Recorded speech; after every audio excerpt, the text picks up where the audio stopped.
para começar do início, né? Começar um pouquinho de você falando da sua carreira depois do campo, depois das quatro linhas, depois do jogador de futebol que foi Lúcio Flávio, o que é o treinador de futebol Lúcio Flávio e por que a escolha do Uberlândia. Bom, eu finalizei a carreira em 2017. O último clube meu como jogador foi o Joinville. E já no ano seguinte eu comecei a fazer os cursos da CBF e ao final de 2018 eu ingressei na comissão técnica do Paraná Clube como auxiliar da casa. Por lá fiquei por praticamente 2 anos até receber um convite para ser o auxiliar da casa do Botafogo. E aí, no Botafogo, eu fui o auxiliar da equipe principal, fui o treinador da equipe sub-23 e depois retornei a ser o auxiliar do clube, ainda no período já na SAF. Saí de lá em 2023 e no início de 2024, que foi quando eu comecei, né, de fato, a minha carreira como treinador principal, quando recebi o convite para ir para a Aparecidense. Fiquei na Aparecidense praticamente ali por 6 meses e meio até a minha saída na Série C. Ao final desse ano, eu recebi um convite para ingressar na equipe de São Joséense, lá do Paraná. Fiz lá o início do Campeonato Paraense de 2025 e depois saí novamente para um retorno para a Aparecidense, onde eu fiquei praticamente mais 7 meses na Aparecidense. Ao final do contrato, né, com a Aparecidense, nós por pouco não tivemos o êxito de subir para a Série C. Eu recebi um convite para ir trabalhar no Brasiliense, mas fiquei só por 2 meses, né, não cheguei nem a efetuar nenhum jogo oficial, acabei saindo antes. E no início agora desse ano, né, eu recebi um convite para trabalhar no Goiatuba, ali de Goiás.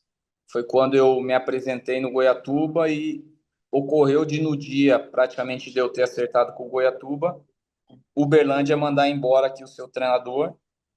Como no caso eu fui para o Goiatuba, mas sem multa, né, de quebra de contrato, depois de 4 dias que eu estava em Goiatuba, eu recebi esse convite do Uberlândia e entendi que, por razões profissionais e pessoais, eu optei por vir para Uberlândia, né? E aqui estou há praticamente 18 dias no clube, né? Dentro desses 18 dias, né, peguei uma situação aqui onde o clube se encontrava na última colocação e agora estamos aí nessa franca recuperação, tendo a possibilidade de ir para essa última rodada aí com boas chances aí de alcançar um objetivo que até então era difícil para o clube, né, de participar, por exemplo, de uma competição ainda que seria mais complicado, né, a continuidade dentro do campeonato estadual. Cara, e eu sei que a pergunta é meio óbvia e todo mundo deve te fazer nesse período que você está no Uberlândia, mas é como você disse, a recuperação é muito, né, muito determinante aí para os planos do Uberlândia para a temporada 2026. Você estreia contra o América, foi até um jogo que eu tive o prazer de cobrir, e um empate contra o América no Parque do Sabiá, e depois duas vitórias, aliás, perdão, consecutivas, que dão essa guinada no Uberlândia. Eu queria te perguntar o que é que mudou de fato do trabalho do Jorge Castilho para cá, para o trabalho do Luiz Flávio. Foi apenas um choque anímico ali no elenco? O que você fez aí para esse, entre aspas, milagre aí no Uberlândia? Na verdade, assim, toda mudança de comando, ela acaba surgindo um efeito, né, muitas vezes positivo ou não consegue, né, dependendo do momento, ter uma rapidez para esse tipo de mudança. Aqui, graças a Deus, aconteceu, apesar de serem jogos difíceis, né, dentro da sequência, América, Atlético, duas equipes, por exemplo, de Série B, mais do Norte, né, que era uma equipe que até então era a primeira colocada no seu grupo e é muito difícil jogar lá em Montes Claros. E nós conseguimos, através de uma mobilização, no sentido de fazer com que os jogadores entendessem primeiro as ideias que eu, como treinador, estava passando e eles acreditarem nisso, né? Na questão tanto de organização de equipe, né? Mas especialmente no sentido deles acreditarem em si próprios para eles modificarem algo que até então eles não estavam conseguindo, né? De ter mais confiança, de colocar em prática realmente o que fez com que o Uberlândia escolhessem eles para estar aqui, né? Não eram jogadores para estar naquele momento passando a dificuldade, né, que eles estavam, porque muitos desses jogadores têm potencial para uma situação melhor e foi o que aconteceu, né? Através desses jogos, eles demonstraram, né, uma capacidade de reversão muito forte e fez com que o time, né, hoje tivesse numa situação bem melhor, praticamente aí com um ponto nós eliminamos qualquer chance de descenso e uma vitória pode nos trazer ainda um plus maior do que aquilo que todos nós imaginávamos. Essa é, inclusive, a próxima pergunta que eu vou te fazer. Última rodada, praticamente aí não temos nenhum clube classificado, nenhum clube também matematicamente rebaixado. O que que o Berlândia pensa? Dá para sonhar, quem sabe, aí na classificação, às semifinais? O Berlândia está no grupo do Atlético e da URT, né, que tem hoje 11 pontos, o Berlândia tem 9 se não me engano. Então eu acho que matematicamente é claro, é possível. O que que o Berlândia pensa? Dá para sonhar na classificação? Ou um troféu em confidência já seria, né, um objetivo cumprido, vamos dizer assim, do clube institucionalmente, desculpa. Então, como você bem falou, né? Ainda matematicamente não temos nenhum classificado e tampouco, né, com o descenso também já definido. O que que nos resta? É nós irmos para esse jogo e lembrarmos que é o último jogo da fase, em que nós, vencendo o jogo, vai nos premiar como uma equipe nessa segunda parte do campeonato, talvez como a melhor equipe, né? Pelos últimos 4 jogos aí dessa fase. Uma equipe que atinge de 12 pontos 10, isso já demonstra, né, uma capacidade de recuperação muito boa. Agora, essa vitória pode nos credenciar, como eu falei, a uma situação que ninguém imaginava. Então, o primeiro passo é nós eliminarmos essa chance que ela ainda é pequena do clube, né, em relação a descenso. Nós temos que ser realistas. Essa foi a condição quando eu cheguei que eu enfrentei, né, de ser a última equipe, né, da chave e das 12 ela era a que estava em último lugar no geral. Então, aos poucos nós fomos recuperando isso e agora a gente chega num jogo que é diante do nosso torcedor onde a gente tem a possibilidade de tirar qualquer uma dessas condições de descenso. E uma vitória, é claro, ela vai nos jogar numa situação de inconfidência, mas dependendo dos outros resultados, nós também podemos, por que não, né, chegar aí numa situação de semifinal de Campeonato Mineiro. Certo. Então o sonho ainda está vivo para o Uberlândia, né? É isso que você quer me dizer, trocando em miúdos, vamos dizer assim. Eu acho que assim, o sonho ele faz parte, né, da nossa vida e nós temos que projetar. Eu acho que em razão de nós estarmos nesse bom momento, nós temos que aproveitar isso. Porque no futebol você ganhar não é fácil.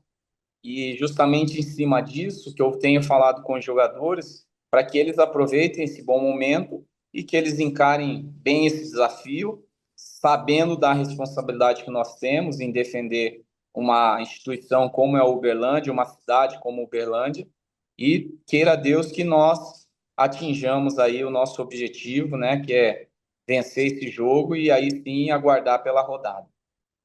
Certo. Lúcio, eu vou te perguntar também uma projeção para 2026, levando em consideração essa segunda perna aí, principalmente esses 4 últimos jogos do Campeonato Mineiro, em que o Uberlândia pode alcançar aí os 10 pontos que foi por você mencionado. O que que a gente pode esperar, o que que a torcida pode esperar do Uberlândia, tanto na Série D, né, que eu acredito que institucionalmente o objetivo é, claro, o acesso à Série C, tanto na Copa do Brasil. O Uberlândia enfrenta o Remo, que é uma equipe tradicional pernambucana. O jogo, se não me engano, é jogo único e vai ser lá no Recife, né? O que que a gente pode esperar? O que que você pode falar para a torcida? São duas competições, né, em caráter diferentes, né? O Retrô, a gente joga essa partida única lá em Recife. Eu acho que nós temos, até em razão desse momento, que confiar e acreditar que nós temos condições de passar por essa fase. E é sempre bom para o clube você ter a condição de passar de fase na Copa do Brasil, né? Não só no aspecto de visibilidade técnico, mas num contexto financeiro, a gente sabe o que a Copa do Brasil representa aos clubes. E na Série D, nós entendemos especialmente que é uma competição que tem duas características: a primeira numa fase de grupos e depois também em mata-mata. E a gente sabe que no futebol brasileiro, em questão assim de 1, 2 meses, muda muita coisa. O que que eu espero é tentar não perder jogadores, né? Já que a gente conseguiu aqui fazer com que o elenco também tivesse, a partir desse momento, alguns jogadores já demonstrando uma valorização, né, em vários aspectos. E se a gente conseguir pontualmente trazer aí mais 3, 4 reforços, eu acredito que nós vamos ter uma equipe muito forte para brigar, se Deus quiser, aí por um acesso à Série C. Já passou os nomes para o Fábio Mineiro, para a turma da SAF aí, dos jogadores que Nós temos, desde quando eu cheguei, nós temos já conversado, né, a respeito do que eles também entendiam, né, como necessidade, assim, para o elenco. E eu observando aqui de perto, nós fomos tentando aí encaixar, né, justamente essas lacunas, né, que a gente fala do que pode acontecer daqui para frente. Nomes, é claro que o clube tem alguns nomes que já vinham sendo monitorados, e alguns deles, né, eu acabei apenas dando aí uma condição para que o clube, se for possível, dentro de um orçamento, né, que aqui existe, a gente dê continuidade. Senão, a gente parte também em busca de novos nomes e jogadores que estarão aí dentro da finalização aí de muitos dos estaduais, talvez em condições de vir para cá. tá certo. Não vou te perguntar os nomes, não, que você acaba que não pode passar, né? Mas a gente tenta descobrir aí um pouquinho mais para frente. É isso aí. Lúcio, a gente seria inevitável, né, eu dar uma passeada pela sua carreira como jogador de futebol. Eu imagino, né, que você tenha muita lembrança, muita saudade, mas eu queria te fazer uma pergunta relacionada à passagem pelo Atlético. Foi uma passagem em 2003, foi uma passagem curta, de pouco mais de 50 jogos, mas foi uma passagem marcada principalmente por belos gols. Você faz um gol contra o São Paulo em 2003, que é eleito o gol da rodada, tem alguns gols de falta ali. O que é que você lembra do Atlético? Um bastidor do Galo que você pode contar para Itatiaia? Então, foi uma passagem, né, praticamente de quase um ano e 50 jogos, né, mostra aí essa condição de ter passado bem por um ano, sem praticamente nenhuma lesão. Enfrentei muitos desafios ao longo desse ano em razão do que se era esperado, né, pela questão da grandeza do Atlético, mas apesar de nós termos ali conseguido, eu acho assim, montar um bom time, um bom elenco, esse ano, né, em comparação ao nosso adversário aí mais direto, que era o Cruzeiro teve um ano fantástico, né? Os Então, holofotes ficaram todos para o ficaram muito, Cruzeiro. muito pro lado do Cruzeiro, mas foi assim, eu acho que um ano interessante para o Atlético, se não me engano, acabou em sexto, né, no Brasileiro. Teve bons momentos ao longo do ano. Agora, é claro, quando o teu rival principal ele está numa situação como estava o Cruzeiro, né, acaba que gerou ao longo de alguns momentos aí uma pressão, né, no Atlético. A gente sabe que ela acontece e nós não conseguimos dar talvez ali nos momentos que nós precisamos um retorno como se era esperado. Mas como você bem falou, é uma lembrança muito positiva assim que eu tenho do Atlético, da própria cidade, Belo Horizonte, onde eu fiz ali bons amigos, gostei muito do tempo ali no Atlético. Lembro bem aí da grande maioria dos gols, né, dos gols de falta, mas realmente ficou assim um lado, né, de não termos conseguido alguma situação, né, mais favorável, até em razão do belíssimo ano que o Cruzeiro teve. Certinho. Para fechar, Lúcio, eu queria fazer um bate-bola com você, jogo rápido. Os 11 ideal da sua carreira, aí contando Botafogo, Próprio Atlético, Paraná, todos os clubes que você passou aí, do goleiro ao atacante, contando, Va- claro, com o Lúcio Flávio. Vamos lá.